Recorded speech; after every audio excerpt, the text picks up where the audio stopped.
aventuras do Super-Homem. Mais rápido que uma bala. Mais poderoso que uma locomotiva. Capaz de transpor altos prédios de um pulo só. Olha lá no céu, é um pássaro! É um avião! É o Super-Homem! Sim, é o Super-Homem. Um estranho visitante de um outro planeta que veio à Terra com poderes e habilidades muito além das conhecidas pelo homem. O Super-Homem, que pode mudar o curso dos rios caudalosos, vergar o aço com as próprias mãos e que se disfarça em Clark Kent, o melhor repórter de um grande jornal da cidade, enfrenta uma luta infindável pela verdade, justiça e bem-estar de todos. Super-Homem. Então, senhores, próximo bloco, nós vamos discutir agora as que chegou consenso entre a gente, são as maiores histórias do Super-Homem, indiscutivelmente. Amém, amém. Não, exatamente. Tirando, antes de começar, tirando essas quatro aí, qual foi a melhor história que você já leu do Super-Homem? Cara, eu quase não li história nenhuma do Super-Homem. O Para-Homem tem tudo. Para-Homem tem tudo, Para-Homem tem tudo. Legal, Para-Homem tem tudo. Já falamos dela aqui no do Mark Waid. Do Alan Moore. Inclusive uma curiosidade, lembra que no do Alan Moore a gente falou que o Alan Moore alega que invocou um demônio, né, com uma sequência de 6 horas com o amigo dele. O Grant Morrison, nas Comic Cons que ele vai, ele ensina pros fãs dele o ritual de você invoca o Grant Morrison. Não, exato. Você invoca ele pra você ter uma conversa com ele transcendental psicodélica e trocar as ideias com ele lá. Nossa, se você invocar e ganhar um dinheiro que ele ganha, tá bom demais, cara. Exato.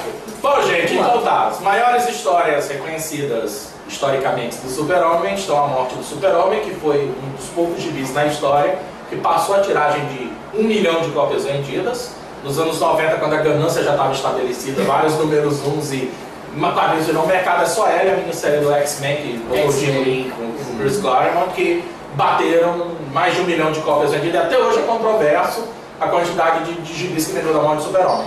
Tanto é que tinha gente que comprava lotes de revista, queimava para ficar mais raro pros Aí vem uma coisa chamada reimpressão e... Não, mas tinha gente que comprava lotes inteiros de reimpressão para queimar para o gibi da morte do Super-Homem ficar mais raro. Aí você lembrar que na época a internet tava ainda... ainda no comecinho da internet, tanto é que você vai... O público brasileiro foi descobrir que o Super-Homem morreu com... 20 anos depois. Não! De noite no Jornal Nacional, Cid Moreira, a DC Comics acaba de matar. Como assim? Dizem que o editorial da DC Comics nunca recebeu na história da impressora, da editora, tantas ligações num dia só, e eles não tinham estrutura para receber aquilo. Diz que se a Madonna tivesse criado o filho daquele dia, não dava tanto igual. Depois vem Red Sun, Herança Vermelha, entre a foice e o martelo, depende da tradução. Do Miller, Grandes Astros do Superman do Grant Morrison, e eu vou acrescentar por conta própria, porque eu posso. Superman Beyond Eternamente, que faz parte de Crise Final do escritor que fez não tá de Grant Morrison. Bom, tá aí. Certo? E aí, gente? Morte do Super-Homem. Cara, ícone não só nos quadrinhos, como no mundo como um todo, né? E uma história fantástica, cara. Porque colocaram finalmente um vilão que dá um embate físico com o Super-Homem, cara. Gente, por favor, não vou entrar no filme. Tá, Não, só tô avisando. não, sim, claro. Eu quero de novo ressaltar. A gente tá falando de mercado, gente. Então falar envolvendo dinheiro é impossível. Ok. Bem, em questão da morte do Superman, como falou, né? A palavra-chave foi planejamento. Foi a estrutura, eles planejavam. A questão do Superman tinha na época 4 revistas, né? 4 revistas mensais. Então eles tinham a própria questão da estrutura interna para se organizar. Não, deixa eu te interromper. Só que ele foi um contra-planejamento. O que acontece? Naquele tempo, assim, naquela fase que tinha essa equipe criativa, as revistas não vendiam, mas ganhavam muitos prêmios de literatura porque eram ótimas histórias. Essa foi a fase que eu mais li Super-Homem na minha vida e as histórias eram ótimas. Tinha as histórias do Correio de Metrópolis, tinha o Super-Homem envolvido com problemas sociais. O Super-Homem estava isolado dos outros personagens, só aparecia nas grandes sagas, mas você viu o Super-Homem bem proativo com o mundo. E entre uma edição e outra, o super vilão apareceu, pra ele bater na porrada. Eram ótimos gibis que eu vou guardar com carinho pelo resto da vida. Aí o que acontece naquele tempo? O Super-Homem já tinha ficado noivo, já tinha perdido os poderes dele e ficado noivo da Lois Lane, já tinha corrido contra o Flash, já tinha ajudado a reestruturar a Liga da Justiça, as histórias estavam ótimas. Aí eles chegaram a dizer, o que a gente vai fazer assim? Não, nós vamos casar o Super-Homem e eles estavam bolando do casamento. Eles receberam a ligação a DC Comics, que a Warner, que é a dona da editora, tinha vendido os direitos do Super-Homem para fazer uma série, que na época seria Lois e Clark. Aí falaram, só que é o seguinte, em algum momento de Lois e Clark, dependendo de como for a audiência, nós vamos casar eles dois na série. Então eles falaram, não, a gente não pode casar o Super-Homem agora, pra gente fazer o casamento dele para coincidir com o casamento na série. Então a gente precisa criar uma saga para preencher espaço até a gente poder fazer o casamento. E aí veio a morte do Super-Homem. Só uma observação, que você citou por alto aí a questão do Super-Homem correr contra o Flash, ainda bem que ele perdeu, né? Ele perdeu, Sim, perdeu. Porque senão não teria sentido o Flash, né, cara? Não, é uma matéria que eu estou devendo para botar lá no Nerd Teens, é os confrontos do Super-Homem contra o Flash. Eu já prometi, eu ainda vou botar ela lá no... Vamos fazer, porque o Flash é outro chato também.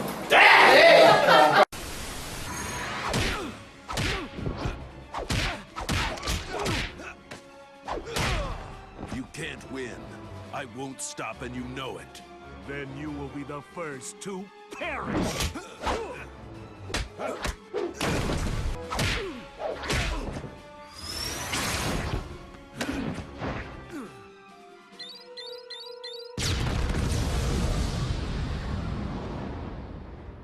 Some superhero.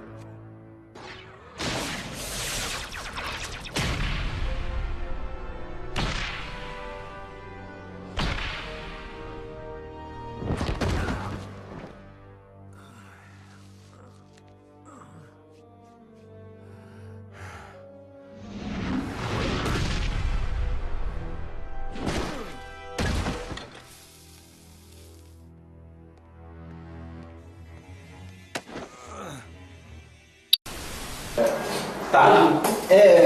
Bem, o que a história traz de bom, cara? A história morre do Super-Homem, em primeiro Massa lugar. mesmo. Em primeiro lugar, mostra o Super-Homem morrendo. Mas, cara, você viu o herói supremo, aquele que deu origem a tudo, morrer, cara, é um impacto muito grande. Forte, a gente na época também não tinha essa onda de morre em volta toda hora. Robin morreu de Aquele verdade. tempo morreu, tava morto. Robin morreu de verdade. O Flash tava morto. Bernala morreu de verdade também. A Fênix ainda não tinha um ressuscitado. Exatamente. Como sempre, tio Ben do Homem-Aranha, então... Não, o tio Ben do Homem-Aranha tem o maior superpoder dos quadrinhos, tá morto há 40 anos. E como até alguns falam, né, a morte do Superman foi a última a verdadeira morte que teve. Voltando de novo à palavra do questão do planejamento, como é o seguinte: eles, depois que mataram o Superman, eles ficaram, acho que um período de 3 a 4 meses sem publicar uma história das 4 revistinhas. Isso pra quê? Para as donas das revistas, das bancas, não Teve o funeral e o Correio de Metrópolis e as edições mostrando as repercussões. Não, mas eram sim. outras equipes que não.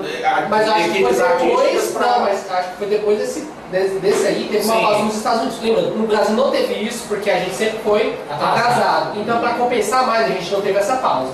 Na verdade, o Brasil teve, enfim, né? Abril, manda abraços aí. Não manda abraço pra Abril, não, quero que queime no inferno. Eu também, mas enfim. E depois disso teve a questão do porquê. Se eles tivessem já, depois de um mês, mostrando de novo as revistas, a questão de quem fazer a reimpressão, a impressão e a distribuição, ia ter os nomes das revistas e ia falar, não, ele não morreu.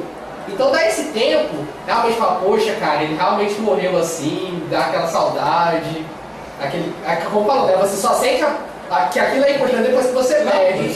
Não, exatamente. Todo mundo começou a dar atenção ao Superman naquele tempo. E eu hoje falo com orgulho que eu acreditei que ele tinha morrido. Eu queria ter tido essa A história me deu isso. Eu vivi pra ver isso. Rapaz, na época o cara morria, né? O que é mais interessante. Hoje, infelizmente, a morte banalizou. E o funeral do Super-Homem É lindo. É lindo. Os heróis se reunindo, como o sacrifício dele. Em primeiro lugar, pra mim uma história boa, ela tem que ter um bom vilão. Pra mim é um dos melhores vilões do Super-Homem. É o Apocalipse. Se não tivesse voltado e virado arroz de festa... Eu acho que ele devia ser sempre um personagem muito específico. Não, tudo bem. Se o Apocalipse... Desculpa ter te interrompido, professor Jonas. Mas é porque já foi discutido isso, que a história do Super-Homem teria sido perfeita se o Erradicador tivesse morrido e não voltado, e o Apocalipse tivesse morrido e não voltado. Recentemente uma história do Super-Homem, uma das poucas que eu li, uma parte, e que o Super-Homem quase se torna o próprio Apocalipse. Essa história é bem recente, vocês viram essa?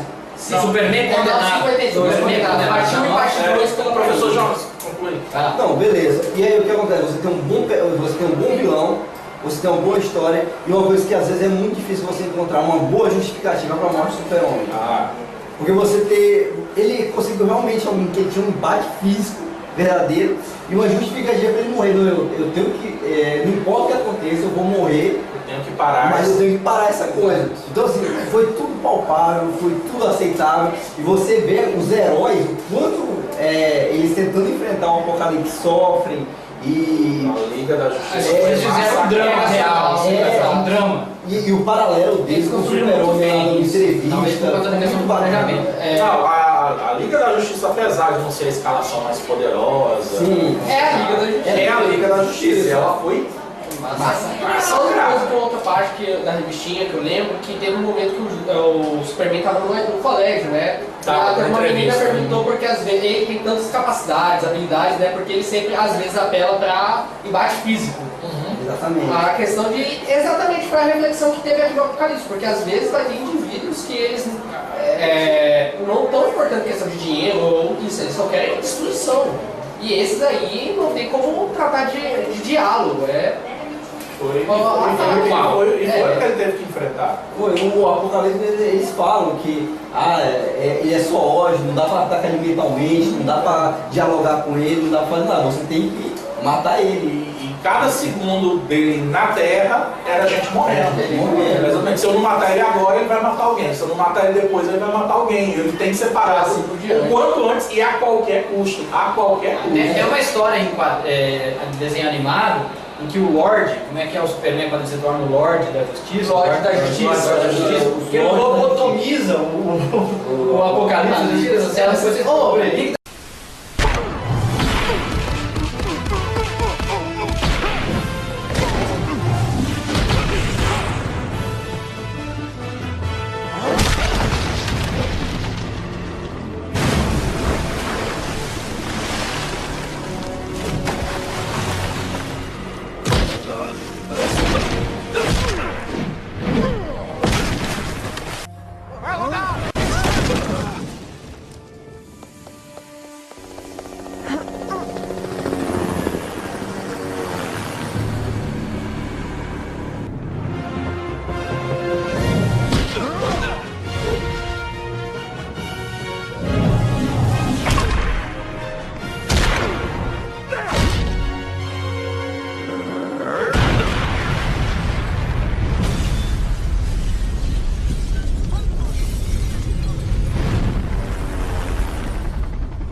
You think that can hurt me?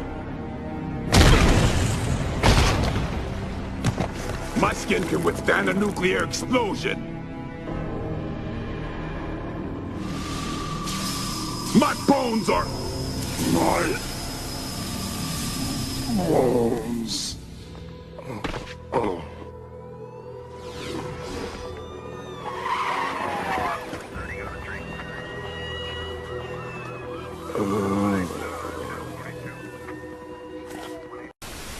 Da Liga da Justiça, uma das coisas mais maravilhosas que tem fora dos quadrinhos, assim. Depois eu queria fazer uma dele só sobre essa questão da Liga da Justiça, mas vamos deixar. Não, pode fazer, Só parênteses. É porque é o seguinte, pra mim foi uma das melhores representações do Lex Luthor de todos os tempos, Perfeito. cara. Assim embaixo. Não, tudo bem. Deixa eu... Antes da gente seguir, deixa eu fazer um transmídia. Qual o melhor Lex Luthor? Smallville. Cara, falta de um desenho da Lex Luthor, no caso que é a questão do lado político, é a questão dele influenciar, ele é, entre aspas, um investidor, né? E deixa bem claro como ele odeia o Superman.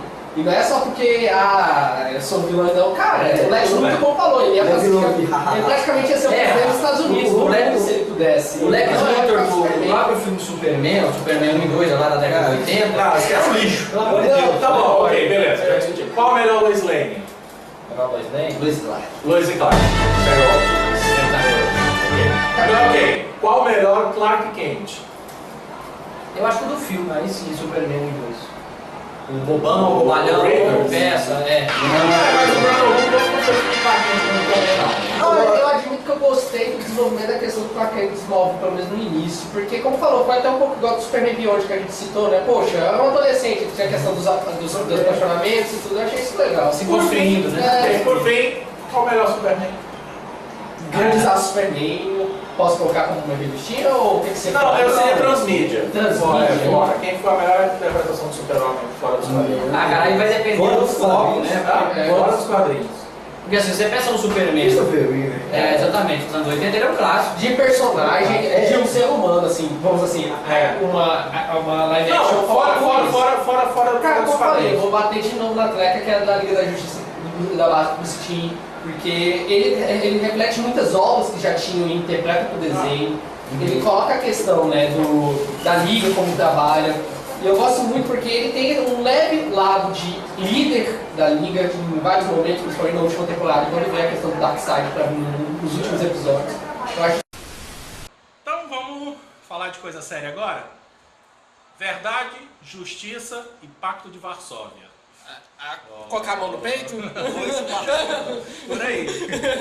Entre a foice e o martelo, Red Sun, Herança Vermelha, Superman soviético, que ele está aqui para ajudar a todos. Cara, só tem uma coisa pra dizer. Melhor história do Super-Homem, cara. De todos os tempos? De todos os tempos. Pra mim é a melhor. Cara, o plot dele... Não vamos dar spoilers, Não, né? não. Não Mas vou dar spoilers. o plot dele é muito bom. A ideia inicial do filme, dos quadrinhos. Foi tão bom que tá parecendo que Não, porque a narrativa é tão boa que tá filme estaria à altura movimentando. dessa obra. Deveria. Concordo. Porque é o seguinte, o que acontece? O Super-Homem, ele pega um aspecto totalmente, uma visão totalmente nova, cara, e isso muda o mundo. E como isso impacta o mundo? Explica aí para quem tá vendo a gente, o que é, qual é a premissa básica de Foice e Martelo? Os internet ou telespectadores. O que aconteceu? Imagine o seguinte, imagine que os Estados Unidos está em briga com a União Soviética e de repente Imagina, porque isso não aconteceu. grande ícone do americanismo, o grande herói americano, ele não é mais americano, ele cai na União Soviética, ele é criado num regime que vai contra tudo aquilo que os Estados Unidos acreditam e ele se torna quase um imperialista. Então, Ele se torna Ele vai cair numa cidade agrícola, numa fazenda na perto Ucrânia. de estar ligado, na Ucrânia, ali mais perto. exatamente. E ele é criado por trabalhadores proletariados do regime comunista, onde a grande mãe deles é a mãe russa. E é na época do Joseph Stalin. E o próprio Stalin pega aquele bebezinho e começa a criar ele em cima dos valores. Eu acho que deu já pra entender quando juntou Stalin, bebê. Exatamente. Não, mas ele ainda é o herói mesmo acreditando naquela ideologia do poder do proletariado. Sim, claro. A mãe russa que é a nossa mãe e o nosso Deus é a União Soviética. E eu digo mais, ainda bem que é a mãe Rússia e não a mãe Dilma, né? Não, mas só pra falar, porque eu acho que também concordo, Entre a Foice e o Martelo é uma das histórias maravilhosas, foi uma das minhas primeiras histórias de super-herói que eu li, acho que foi um dos porquês que eu continuei lendo. É uma base porque fala que quadrinhos têm um potencial tão grande de criar mundos. Ela não trabalha apenas com o Superman, mas sim com o mundo ao redor dele, é uma verdadeira ficção. É uma obra política. Exato. Ele trabalha, como falou, na questão da União Soviética, sem dando spoilers, mas em vez de focar em questão de supervilões, né, foca em problemas que realmente são verdadeiros do nosso mundo, que é a questão dos problemas sociais. A questão de como a gente, voltando, né, o próprio comunismo fala que ele veio para destruir ou acabar com todos os problemas que tínhamos, como que fome, guerras, a questão do capitalismo opressor, e assim vai. E é interessante mostrar como o Superman, né, como a gente falou, entre aspas, um ser impecável, coloca esse ponto de vista para falar, não, eu vou agora tentar acabar com esses problemas. E como vou fazer isso? É uma das tramas que eu coloco do Red Sun que me deixou maravilhado. Não podemos perder o tom totalitarista, né? Aí é que tá. Ele não é totalitarista. Isso. Ele consegue, através da ideologia dele, envolver o mundo todo sem ser totalitário e sem ser opressor. Interessante. Que é diferente. E sendo o super-homem. E os Estados Unidos, ele se torna o único país que não adere Mais o Chile. Detalhe. Mas Os o Estados Unidos pelo presidente Luthor e o Chile. Pergunta, vocês sabem por quê? Porque o Chile? É. Só pra polêmica? Não. É uma indireta jogada dentro da obra da influência que os Estados Unidos têm nos países da América Latina, especificamente o Chile, porque foi os Estados Unidos que impôs o governo do Augusto Pinochet. O Pinochet subiu o poder. Não que isso não tenha acontecido aqui na nossa ditadura militar, não que não tenha acontecido isso no governo Perón, mas o caso do Chile é que foi mais escrachado, né? E ficou claro que os únicos países capitalistas são os Estados Unidos e o Chile, porque eles são o quintalzinho dos Estados Unidos. Hermanos chilenos, um abraço. Eu conheço um chileno que disse que ainda vai jogar flores no túmulo do Pinochet. Não, mas... Tá bom, aí o que acontece? Nesse determinado momento, o super-homem já dominou o mundo pela ideologia comunista, não existe outra ideologia que não seja o comunismo. Ele conseguiu reprogramar o ENIAC para ser a internet e o Windows do mundo. Todos os adultos têm trabalho, todo mundo tem as 8 horas de sono por dia, todas as crianças têm educação formal e normal e todas as crianças têm um hobby. Simplesmente ele consegue. Perfeito, e tudo é focado no bem-estar, no poder do proletariado, numa economia que reflete em devolução para a sociedade. E o super-homem é tão preocupado com isso que ele não tem vida própria, ele não tem identidade secreta, ele é o super-homem em tempo integral e está ali para resolver os problemas da humanidade. Isso é muito Então, na verdade, o interessante. futuro virou o futuro daquele filme Demolidor, né? Onde as pessoas não podiam nem xingar que tomavam multa. Não, e ele estava lobotomizando as pessoas. Na verdade, eu ia só dizer que ele não tem identidade perfeitamente por causa que eu falou. É uma boa ficção, então trabalho dele. O Stalin pegou ele e falou, não, você vai trabalhar em prol da sociedade, né? Da mãe russa, como você mesmo falou, né? Tanto que a questão que ele estava em dúvida se ele se tornaria um líder realmente no futuro, né? Aí quando ele viu as pessoas realmente sofrendo devido à fome, aí ele tentou ajudar uma pessoa que ele conhecia. Ele falou, não, mas e as outras pessoas? Tem que ajudar também, né? Sim. E foi nesse momento que realmente foi o último momento, entre aspas, de egoísmo total que ele teve, e depois disso ele literalmente praticamente virou uma ferramenta em prol disso. Eu só discordo que eu acho que tem leves pontos de totalitarismo, que até a obra discute que, ok, o mundo entre aspas está perfeito, mas não tem muito lado da independência, liberdade. Exato. É isso que eu gosto de citar, sempre assim, sempre que me apresentam qualquer tipo de política, qualquer tipo de teoria, vamos dizer assim, teoria de tudo, como se gosta de dizer na física, né? Ou revolucionária. Ou revolucionária, e que diz que vai explicar tudo, e que vai salvar a sociedade, que vamos ter uma civilização perfeita. Fica com 2 pés atrás, cara. Isso é uma grande mentira, né? No Brasil nós estamos vendo isso muito frequentemente de um determinado partido vermelho, né? E uma coisa que eu acho muito boa dentro da Foice e o Martelo é a forma como são trabalhados o lado humano e dos outros personagens também. Por exemplo, o surgimento do Batman nesse contexto é muito o Batman bom. aí... A interação com a Mulher Maravilha é muito interessante. boa. E a rivalidade dele com o Lex Luthor eu acho que nunca foi tão bem trabalhada, cara. Nossa senhora! Eu acho que é mais, na verdade, nem é do Superman com o Luthor, é a luta com o Superman, principalmente nessa obra, eu deixei isso bem destacado. Exatamente, bem destacado é a luta do Superman contra o Superman. Exatamente. Cara, quando ele fala... Luthor é o cara. Quando o cara, tem um momento que o Super-Homem fala checkmate, grande jogada. Grande jogada, meu velho amigo. Meu velho amigo. Pra mim isso aí resumiu tudo bem, do longo da história que eles tiveram. Só pra deixar claro, então sem muitos spoilers, correto? Não, a gente só não pode contar o final. Não, sem falar do caracterização. Não, Só lembrando que eu não li essa porra dessa história até hoje, então não conte o final. E é uma obrigação, justamente não, por a gente, vários telespectadores, eu quero ler a história. Eu não vou. Como falou, é tão bem feito a questão da construção de personagens, do mundo, de entre aspas, quase estrutura política que é envolvido, né? Igual, em vez da gente ter a caçada, a questão do mundo, do homem à lua que a gente teve aqui de verdade, em vez disso teve a questão da produção de super-heróis, porque a União Soviética tinha o Superman. Exato.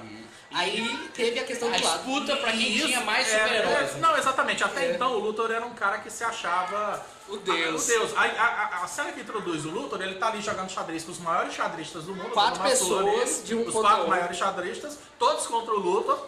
O Luthor tá dando uma surra neles. Tá com o Octok aprendendo uma outra língua, porque ele estava entediado durante a jogada, ele queria aprender outra língua, e quando o cara chega a falar com ele, ele entrega uma equação pro cara que vai resolver o problema do orçamento americano. É assim que o Lex Luthor aparece na primeira cena. Não, Aí ele consegue recriar. Ele é um Tony Stark elevado a Não, ele é o potência. super-homem nietzscheaniano. Já Vamos dizer que Aí tem a cena que ele consegue recriar o Bizarro, uma versão distorcida do Bizarro, e ele sabe que é um Bizarro mais limitado pra ele conseguir controlar o super-homem. Aí vem um choque, né? na história. O Bizarro derrota ele num jogo de xadrez. Que é uma forma inferior do Superman. E outra questão do Bizarro, em vez de ter um S de oposto, Superman, como colocar, não tem um S, tem a força e o martelo. Então qual é o oposto do símbolo da União Soviética? O USA. Exatamente. Então ele, em vez disso, ele tem o símbolo da questão dos Estados Unidos da América. Mas então acaba que, de novo, é uma revista nacionalista. Acaba sendo... Não. Aí é que tá. Aí... Ele coloca tantos pontos positivos como negativos, como eu falei, é uma verdadeira ficção. Exato. Ele trabalha muito bem, ele coloca pontos positivos da União Soviética, no pouco do Superman, né, como falou. Ele consegue salvar os problemas do mundo, mas a liberdade. Estados Unidos, entre aspas. Gabriel, foi seu martelo? Pois, Martelo, acho que definição da palavra ficção nos quadrinhos desenvolve muito bem tanto o lado positivo como negativo dos pontos entregues, o que realmente mostra como o mundo realmente é, né, extremamente bonito. Coloca tanto o lado do Superman com a questão da União Soviética, os pontos que ele pode trazer de vantagem para esse governo, que é a questão de... A gente sabe que a corrida de Guerra Fria, um destaque foi a questão do marketing, as propagandas. Poxa, estamos falando do ser divino. Que maior propaganda você quer com isso? E a questão dos Estados Unidos com o Lex Luthor, que seria o homem de aço do planeta, tentando discutir ou superar essa questão. Embora boa parte dele, até pela formação nossa, a gente tenta ver o comunismo e as coisas que vêm do Oriente como mal, numa primeira camada você interpreta o Super-Homem como vilão, ele não deixa de ser o herói que a gente conhece.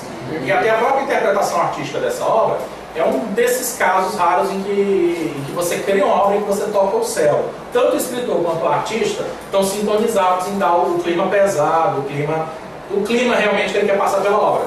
Na interpretação artística, você vê que o Super-Homem, a roupa dele e de vários outros personagens são cinzas. Não é azul, não é vermelho. Não é forte. Não é forte para representar uma ideologia. Ele usa justamente o cinza para mostrar que são personagens que transitam entre os dois lados dessas vertentes. O Super-Homem, embora ele pareça imperialista, é justamente por causa do desejo paternal que ele tem da formação de resolver o problema de todo mundo e entra naquilo que é o diálogo que faz o Lex Luthor ser relevante em qualquer obra. É o fato de que o Lex Luthor se julga o melhor que aquilo que a humanidade tem para oferecer e que a presença do Super-Homem castra e limita todo o desenvolvimento potencial que a humanidade um dia poderia ter por ela própria. E entra bem em contrapartida do Lex Luthor lá do All-Star Superman. Exatamente. Bom, então, só pra ver. Alguém tem mais alguma coisa pra dizer sobre a Foice e o Martelo? Só que eu quero ler, né? Leia. Infelizmente a gente tá difícil de encontrar, mas vai atrás do Tão Importado se você sabe inglês, porque, gente, isso aqui é maravilhoso. Não baixe, compre! Não pro download. Compre! Vai atrás disso. A Amazon tá aí pra todos. Exato. Ok? Senhores, All-Star Superman, escrita por Grant Morrison. Amém, moça. Poxa, cara, maravilhoso. Amém ou não amém, né? Amém. Cara, uma história muito boa, cara. Eu posso já dar tapa na cara, assim? Eu posso dar tapa assim na cara e destacar? Minha história favorita de quadrinhos. Não só de Superman, de quadrinhos. All-Star Superman. Só lembrando que todas as histórias do Grant Morrison estão interligadas, elas são continuações diretas de outras obras dele. All-Star Superman ele é meio que uma continuação ao mesmo tempo, que é um prequel de uma minissérie que ele fez nos anos 90, que era DC 1 milhão. Sim. Que era 1 milhão de meses no futuro, Super-Homem vivendo no Sol, enfrentando o grande nêmesis da dinastia Superman, que é o anti-Sol, o descriador, o Sol Negro, o Solaris, que é o vilão maior da história. Fora as interpretações que você tem aí de Lex Luthor, Super-Homem, Lois Lane, Jimmy Olsen e dos personagens que compõem a mitologia do Super-Homem. A grande aço Superman, como a gente também até falou da questão do Origem Secreta do Jones, traz muitas coisas saudosistas, né? Sim. Esse era o símbolo da marca All-Star, que seria. Sim. Trazer elementos. O que deu certo. Eles estão falando do único filho que deu certo. Infelizmente. Mas a questão de elementos da Era de Ouro e Era de Prata, né? Traz uma certa inocência do mundo. A gente não vê um lado tanto político, não desmerecendo a obra, mas só um pouco diferente do próprio Red Son.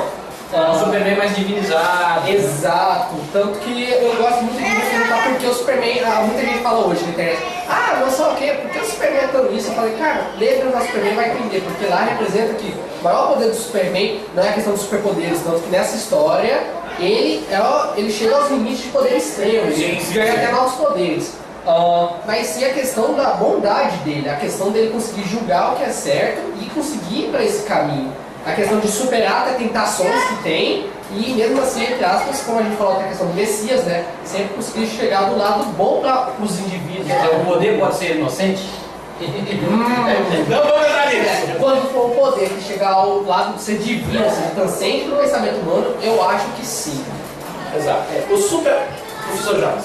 Certo, uma coisa que eu acho muito bacana, e eu até falei ali que era contrapartida, é a forma como que o Lex Luthor é desenvolvido, né, nessa história. E você vê que o Lex Luthor ele não é movido simplesmente porque ele está querendo combater alguma coisa. Ele tem uma rivalidade vinda do Super-Homem, simplesmente porque ele tem inveja do Super-Homem. O que acontece? O Lex Luthor vê o Super-Homem como aquele que está sempre atrapalhando, porque se o Superman não fosse quem ele era o Lex Luthor que seria o Superman. Que seria o Superman. Tanto é que tem uma cena que eu acho muito bacana, onde o Super-Homem vai ter um embate, vai conversar com o Lex Luthor, fala assim, até falar, você ganhou, mas eu quero que você me prove que você é tudo aquilo ali que você disse que é, e que você pode fazer o bem para a humanidade.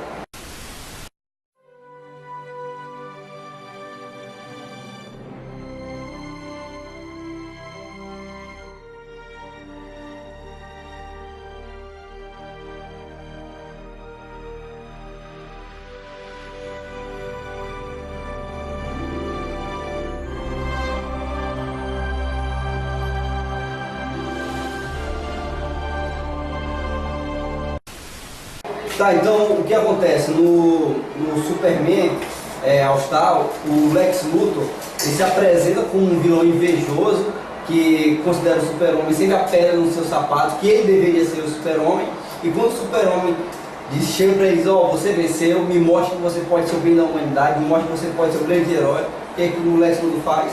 Ele cospe na direção do Super-Homem. Tá dizendo, quer saber se lascar. A questão do ódio, né? O Lex Luthor é movido unicamente pelo ódio, né? Tanto que tem no capítulo números, acho que 5, que é o Evangelho de acordo com o Lex Luthor. Que é a questão do Clark Kent entrevistando ele. Aquela cena é fantástica, genial. Inclusive, lembrando que o Super-Homem, antes de mais nada, o Super-Homem nietzscheano, ele é careca justamente para enfatizar o lado da inteligência, que é a força intelectual contra a força física, que é a representação maior do Super-Homem. E a própria definição que você tem de que está criado, que é o que é estabelecido hoje, que o Lex Luthor se vê como o grande Messias da humanidade, e ele acha que ele só não é se não fosse a obsessão dele em tentar destruir o Super-Homem e provar isso o tempo todo. O fato com o Super-Homem dele ser um personagem complicado é que não existem grandes histórias do Super-Homem por escritores ruins ou medianos. Escritores ruins e medianos têm grandes histórias do Batman, tem grandes histórias do Homem-Aranha, escreveram uma história bacana do Wolverine que vendeu bem, mantendo esses caras no mercado. O Super-Homem não tem isso, as grandes histórias do Super-Homem obrigatoriamente são por grandes escritores. E alguém quer ainda falar alguma coisa de Grandes Astros? Assim, de novo, né? Tem uma ótima animação, essas aqui que a gente falou, ótima animação, vale a pena, gente. É muito boa, teve um final um pouco animação dos Grandes Astros? Muito boa. Só tem uma leve modificação no final, mas é para facilitar a interpretação do leitor, que a gente sabe, né? Morrison não é para iniciante, ele é muito pesado. Isso inclusive puxa um assunto, cara. Eu queria achar um jeito legal, polido, educado e bacana de falar para as pessoas que não gostam do Grant Morrison que elas são burras, que elas são limitadas, que elas leram pouca coisa na vida e só entendem difícil, cara. E só entendem complexibilidade de tramas e de referências no nível de novela das 9. Uma pessoa que pega um gibi do Grant Morrison e diz que é difícil, que é complicado, que não entendeu, que não gostou, eu queria achar um jeito educado e polido de dizer que você não gostou porque você é limitado. Isso não é pra você. Eu ainda quero achar um jeito. Eu já sei o de jeito, falar mas isso para as pessoas. você gosta de novela, cara? Não, você não gosta do Grant Morrison. Se você quiser, Então tá. Bom, nós estamos encerrando por aqui, recomendação e uma adenda aí, Lex Luthor, o Homem de Aço também, que é uma ótima história. E a última história que eu vou recomendar, saiu agora nos pré-créditos de crise final, que é Superman Além, Superman Beyond, Superman Eternamente. Eu tenho uma edição avulsa dela que eu doei para a biblioteca da IFTO de Palmas, a edição avulsa de Super Quem quer 2008. começar a iniciar e não quer gastar dinheiro, gente, vai na FTO, lá tem revistinhas, vale a pena iniciar. E tem um acervo legal lá de histórias e a gente fez umas doações lá também. Basicamente são todos os super-homens da eternidade, todos os análogos do super-homem que vão no limbo, que é o conceito que o Morrison criou. O limbo são todos os personagens criados pelo plano mental da humanidade, os personagens esquecidos estão lá. Claro que eles só botam os personagens da DC Comics, que são eles podem usar, mas estão análogos de outros personagens lá, inclusive os Jesus genéricos e outras futuras também estão no limbo, todos os personagens esquisitos. Dentro do limbo tem uma biblioteca infinita, dentro dessa biblioteca infinita só tem um livro, dentro desse único livro só há uma página, e dentro dessa única página tem apenas uma história, e dentro dessa história contém todas as histórias contadas. E é preciso de todos os análogos do super-homem, inclusive o Dr. Manhattan lá representado, fundidos num único ser tridimensional, heptadimensional, que tem o poder suficiente para erguer essa página com todas as histórias contidas pela eternidade. E a balsa, a nave, que carrega os super-homens pela eternidade, é o submarino amarelo dos Beatles. Se você não entendeu, pode desligar o podcast também, né? Vá pesquisar. Videocast. Exatamente. E a recomendação fica aí de leitores. Então é isso, gente. É isso aí. Apesar de tudo isso, Super-Homem ainda é o maior personagem, é o maior ícone da cultura pop. Mesmo que você não goste dele, e continua chato. tudo bem, mas aí precisa reconhecer a brincadeira. grandeza. Não é por ser maior que ele é o melhor. É a Exatamente. questão de respeito, né? Como a gente falou. Ele é chato, mas é vai porque gostar. você colocou bem, professor. As pessoas não sabem conduzir a história relacionada ao super. Ele é difícil também, né? Você tá falando de... Cara, Conduzir uma história de um super ser é muito difícil. Vamos colocar um problema com um ser que é praticamente divino. Então, né, como falou, precisa ser altíssimo nível, Grant Morrison, Mark Miller, pra conseguir tirar essa pedra. assim. Professor Lucas, últimas palavras? As palavras vamos ler junto comigo. Eu fiquei aqui com água na boca para ler o bendito do... Não, pode pegar essa edição. Né? E vamos lá, é isso aí. E quero saber a cultura, hein? Professor Jonas. Vamos continuar aí acompanhando o Nerd Teens. Leiam bastante Super-Homem, nós temos muita coisa boa aí para ler sobre ele, principalmente sobre as produções de Grant Morrison. Só uma observação, um jabá aqui da grande revistaria Vitória Geek. Nós temos aqui uma grande obra lançada recentemente do Batman, Enciclopédia, embora a gente esteja falando sobre Em geral, bate Bíblia, né? Bate-Bíblia, vale a pena. Você encontra no site, você encontra aqui na própria revistaria do Palma Shopping, vale a pena. Aqui você tem todo um compêndio, espero que lancem de repente o Super-Homem, né? Porque grandes personagens, você tem todo o compêndio aqui do Batman, e aí é uma ótima recomendação. Primeiro, muito obrigado pela oportunidade, gente. Primeiro, pra ter esse papo legal, afinal, poxa, eu tô falando como falou. Minha história favorita, praticamente estão me dando presente de aniversário, Natal, casamento e tudo nessa oportunidade. E primeiro, se você mora em Palmas, ou um dia vai vir aqui, eu participo do Comics Club, né, que é, vamos dizer assim, uma versão ao vivo do Nerd Teens, que é a questão de a gente ter contato, falando de obras. A gente sempre tá por aí, ao sábado, na livraria de leitura, mas por favor, vai lá, participe, ou melhor ainda, continue no Nerd Teens nos canais. A gente tá falando aqui uma coisa de questão de conteúdo, só pra deixar claro, eu não sou um membro do Nerd Teens, eu sou na verdade uma pessoa que assiste, que consegui ter a sorte de vir aqui. Então eu tô falando que estamos falando sim de um bom conteúdo, pessoal, vale a pena continuar, dá esse like, realmente dá motor para as máquinas que geram isso aqui. Comic Club e Nerd Teens. É isso aí. Ok. Assina o canal e curte a nossa página lá, gente. Valeu, até a próxima. Até a próxima.